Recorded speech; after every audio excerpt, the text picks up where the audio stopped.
तो हेलो दोस्तों, कैसे हैं आप सभी। उम्मीद करता हूं कि आप सभी अच्छे होंगे।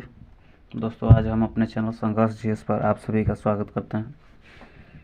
दोस्तों, आज का ये वीडियो विज्ञान का है, जिसमें आपको 20 बहुविकल्पी प्रश्न जो कि परीक्षा में आने वाले प्रश्न हैं। आप लोग से एक छोटी सी विनती करूंगा कि पेपर में जाने से पहले इन प्रश्नों को एक बार रिपीट ज़रूर कर लीजिएगा, ठीक है। आपको सभी 20 प्रश्न लेकर आए हैं जो कि बहुत ही महत्वपूर्ण है पेपर के दृष्टिकोण से। तो आइए हम बिना समय बर्बाद किए अपने प्रश्न पत्र की तरफ चलते हैं। दोस्तों, एक छोटा सा अनुरोध रहेगा आप लोगों से कि इस वीडियो को अंत तक देखिएगा। अगर ये वीडियो पसंद आए तो अपने दोस्तों में शेयर कर दीजिएगा और तथा चैनल को सब्सक्राइब कर लीजिएगा, ठीक है। तो आइए वीडियो स्टार्ट करते हैं। आज का प्रश्न पत्र देखिए, आदर्श प्रश्न पत्र विषय विज्ञान कक्षा 10 का 2022 और 23 सत्र, ठीक है। इसका जो निर्देश है उसको पढ़ लेते हैं, ठीक है। पहला दिया है, प्रारंभ में 15 मिनट परीक्षार्थियों को प्रश्न पत्र पढ़ने के लिए निर्धारित है। दूसरा, प्रश्न पत्र 2 खंडों में अ तथा खंड ब में विभाजित है। तीसरा है, खंड अ तथा खंड ब 3 उपखंड क ख ग में विभाजित है।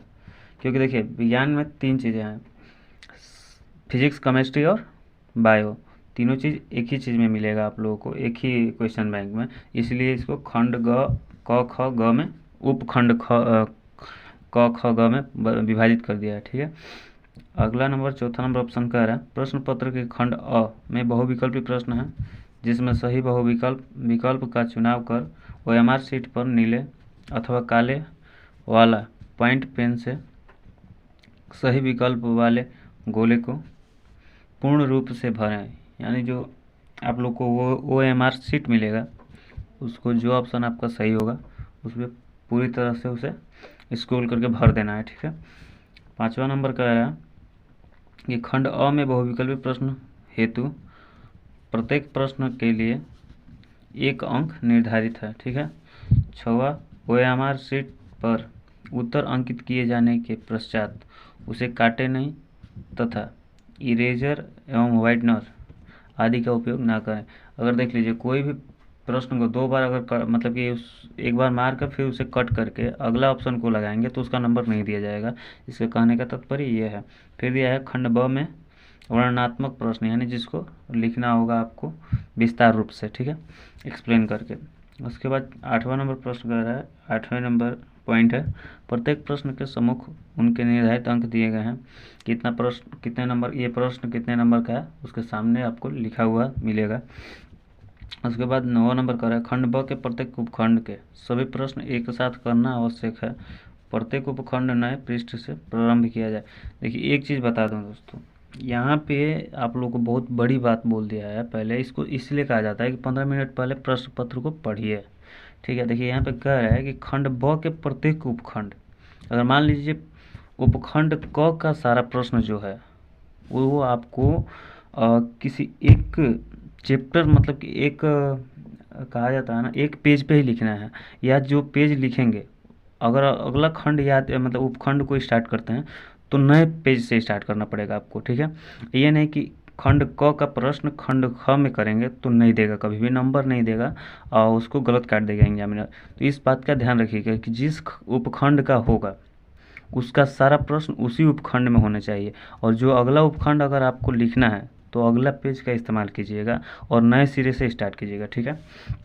उसके बाद दिया है 10वां नंबर, सभी प्रश्न करने अनिवार्य है, ठीक है। अब आइए स्टार्ट करते हैं। खंड अ बहुविकल्पी प्रश्न है, उपखंड क के जब प्रकाश नेत्र में प्रवेश करता है तो अधिकांश अपवर्तन कहाँ होता है। ऑप्शन दिया है, क्रिस्टलीय लेंस पर, स्वच्छंद मंडल कार्निया पर, परितालिका पर और पुतली पर, ठीक है। इस चीज़ को आप अच्छे से पढ़ लीजिएगा। अगला प्रश्न है खंड ख, प्रश्न नंबर 2, निम्नलिखित में से कौन वोल्टता को निरूपित करता है। ऑप्शन दिया गया, किया गया कार्य गुणे विद्युत धारा और गुणे समय। दूसरा दिया है, किया गया कार्य गुणे आवेश। तीसरा दिया है, किया गया कार्य गुणे समय गुणे विद्युत भागे विद्युत धारा, ठीक है। ये बाटा में दिया है, ठीक है, समय के बाटा में है विद्युत धारा। अगला ऑप्शन दिया है किया गया कार्य गुणे आवेश और गुणे समय। प्रश्न तीसरा है निम्नलिखित में से किस स्थिति में कोई अवतल दर्पण वस्तु यानी बिंब को ही वस्तु कहते हैं। एक चीज़ का ध्यान रखिएगा, ठीक है, बिंब या वस्तु एक ही चीज़ को कहते हैं हम, ठीक है। वस्तु को बिंब कहीं बोल देता है, प्रश्न में कहीं अगर बिंब लिख दे तो उसका मतलब है कि किसी वस्तु को निरूपित कर रहा है ये, ठीक है।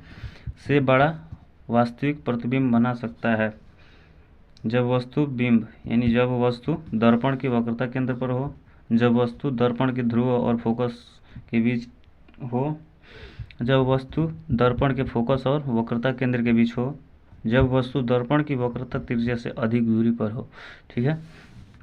अगला प्रश्न है चौथा, कक्षा में सबसे पीछे बेंच पर बैठे कोई विद्यार्थी श्यामपट्ट पर लिखे अक्षरों को पढ़ सकता है परंतु पाठ्यपुस्तक में लिखे अक्षरों को नहीं पढ़ पाता।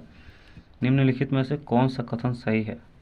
विद्यार्थी के नेत्र का निकट बिंदु उससे दूर हो गया है, विद्यार्थी के नेत्र का निकट बिंदु उसके पास आ गया है, विद्यार्थी के नेत्र का दूर बिंदु उसके पास आ गया है, विद्यार्थी के नेत्र का दूर बिंदु उससे दूर हो गया है, ठीक है। तो जो ऑप्शन सही होगा उसको क्लिक कर दीजिएगा। एक ही प्रश्न को लग रहा है कि बार बार रिपीट किया है, ठीक है, इस पर ध्यान दीजिएगा, अच्छे से रिपीट करके जाइएगा। 5वां नंबर प्रश्न है 5 प्रतिरोधकों जिनमें प्रत्येक का प्रतिरोध 1/5 ओम है तथा उपयोग करके कितना निम्नतम प्रतिरोध बनाया जा सकता है।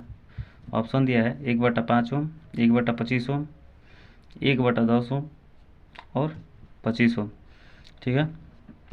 तो अच्छे से देख लीजिएगा। उसके बाद 6वां नंबर प्रश्न है दिए गए चित्र के अनुसार कागज के तल में स्थित किसी क्षैतिज तार में पूर्व से पश्चिम की ओर कोई नियत धारा प्रवाहित हो रही हो। चुंबकीय क्षेत्र की दिशा उत्तर से दक्षिण की ओर उस बिंदु पर होगी जो, इसका ऑप्शन दिया है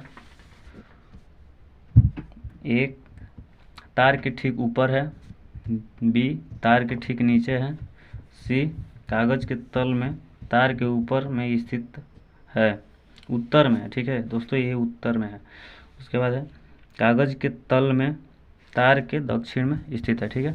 अगला प्रश्न 7वां, निम्नलिखित में से किसके द्वारा अनंत पर स्थित किसी वस्तु का प्रतिबिंब अत्यधिक छोटा बनेगा।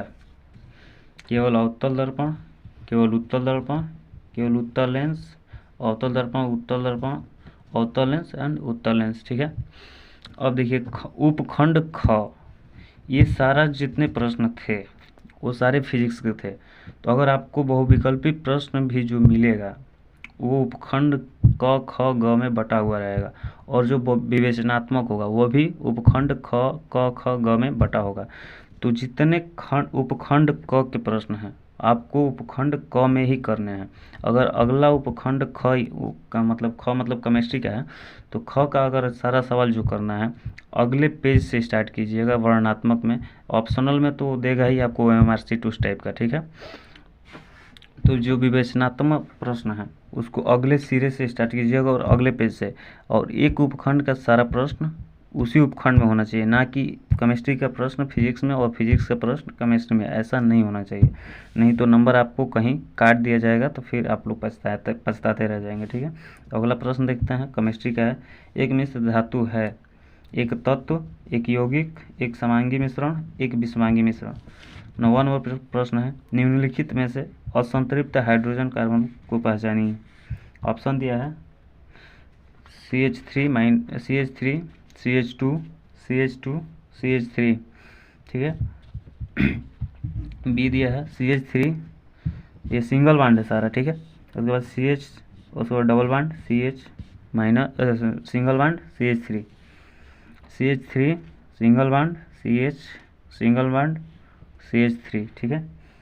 और एक चौथा ऑप्शन दिया है इसमें CH3 सिंगल बॉन्ड, ऊपर कोई बॉन्ड नहीं दिया यानी सिंगल बॉन्ड होगा, ठीक है। उसके बाद CH3 फिर नीचे सिंगल बॉन्ड CH3, क्योंकि नीचे दिया है सिंगल बॉन्ड तो ऊपर भी सिंगल बॉन्ड ही होगा, इस वजह से समझ लीजिएगा यहाँ पे। उसके बाद डबल बॉन्ड CH2। ऑप्शन दिया है A तथा B तथा D, C तथा D, B तथा C। अगला प्रश्न 10वां, ठोस कैल्शियम ऑक्साइड जल के साथ तीव्रता से अभिक्रिया कर कैल्शियम हाइड्रॉक्साइड बनाता है तथा साथ में ऊष्मा उत्पन्न होती है। इस प्रक्रिया को चूने का बुझाना कहते हैं। कैल्शियम हाइड्रॉक्साइड जल में घुलकर इसका विलयन बनाता है जिसे चूने का पानी कहते हैं। निम्नलिखित में से कौन सा कथन चूने के बुझाने तथा इसके विलयन बनने के लिए सत्य है? ठीक है, ऑप्शन दिया है, यह एक ऊष्माशोषी अभिक्रिया है, यह एक ऊष्माक्षेपी अभिक्रिया है, परिणामी विलयन pH 7 से अधिक होगी, परिणामी विलयन की pH 7 से कम होगी। ऑप्शन दिया है ए तथा बी तथा सी तथा डी, ए तथा डी, सी तथा डी। ठीक है, 11वां नंबर प्रश्न है, एक परमाणु की परमाणुवीय त्रिज्या का निम्नलिखित में से कौन सा सही प्रदर्शन है? 1 तथा 2, 2 तथा 3, 3 तथा 4 और पहला तथा चौथा। ठीक है, 12वां नंबर प्रश्न है दोस्तों, कॉलम ए में दिए गए रासायनिक पदार्थों तथा सुमेलन कॉलम बी में दिए गए उनके अनुप्रयोगों से कीजिए। ठीक है, मिलान करना है आप लोगों को। पहला दिया है column A column B. Column A में दिया है 4 option, bleaching powder, baking soda, धावन सोडा और सोडियम क्लोराइड। उसके बाद दिया है कॉलम बी में कांच का विरेचन। उसके बाद बी में दिया H2 तथा Cl2 का उत्पादन, सी विरंजन, चौथा प्रतिअम्ल। सुमेलन का सही सेट है पहले का बी, दूसरे का ए, तीसरे का डी, चौथे का सी। ऐसे करके आपको 4 ऑप्शन दिया है, देख लीजिएगा। उसके बाद 13वां प्रश्न है, नीले लिटमस पत्र को लाल कर देता है, इसमें भरना है। ठीक है, तो कौन सा ऐसा मतलब कि लवण, अम्ल, क्षार या सूचक, कौन सा है ऐसा जो नीले लिटमस पेपर को लाल कर देता है? आप लोग को अम्ल तथा क्षार में इसके डेफिनेशन में बताया गया होगा। ठीक है, नहीं तो हमारे चैनल पे जाकर देख लीजिएगा, एक वीडियो है इस पे पहले से ही बना दिया हूँ मैं, उसमें देख लीजिएगा। ठीक है, उसके बाद यह उपखंड ग। 14 नंबर प्रश्न है, चूने के पानी से भरी परख नली में जब मुंह द्वारा फूंका जाता है तब चूने का पानी किसकी मौजूदगी के कारण दूधिया हो जाता है? ऑक्सीजन, कार्बन डाइऑक्साइड, नाइट्रोजन, जलवाष्प। अगला प्रश्न है 15वां नंबर,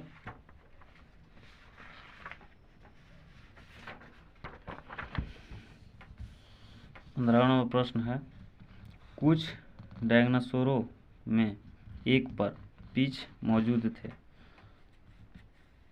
किंतु उड़ नहीं सकते थे, लेकिन पक्षियों में पर होते हैं जो उन्हें उड़ने में मदद करते हैं। विकास के संदर्भ में इसका अर्थ हुआ कि सरीसृपों की उत्पत्ति पर पक्षियों से हुई, सरीसृपों की और पक्षियों के बीच कोई विकास संबंध है, दोनों ही जीवों में परवृक्ष समजात अंग है, पक्षियों की उत्पत्ति सरीसृपों से हुई।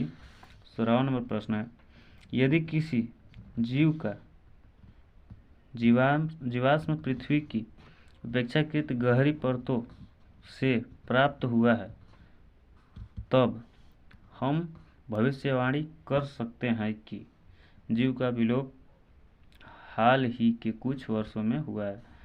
जीव का विलोप हजारों वर्ष पूर्व हुआ है। पृथ्वी की परतों में जीवाश्म की स्थिति का जीव के विलुप्त होने की अवधि से कोई संबंध नहीं है।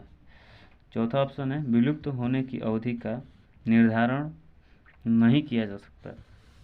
17वां नंबर प्रश्न है, चित्र में भाग ए, बी और सी क्रम में होते हैं। ठीक है, बीजपत्र, प्रांकुर और मूलांकुर, प्रांकुर, मूलांकुर और बीजपत्र, प्रांकुर, बीजपत्र और मूलांकुर, मूलांकुर, बीजपत्र और प्रांकुर। 18वां नंबर प्रश्न है, अमृता देवी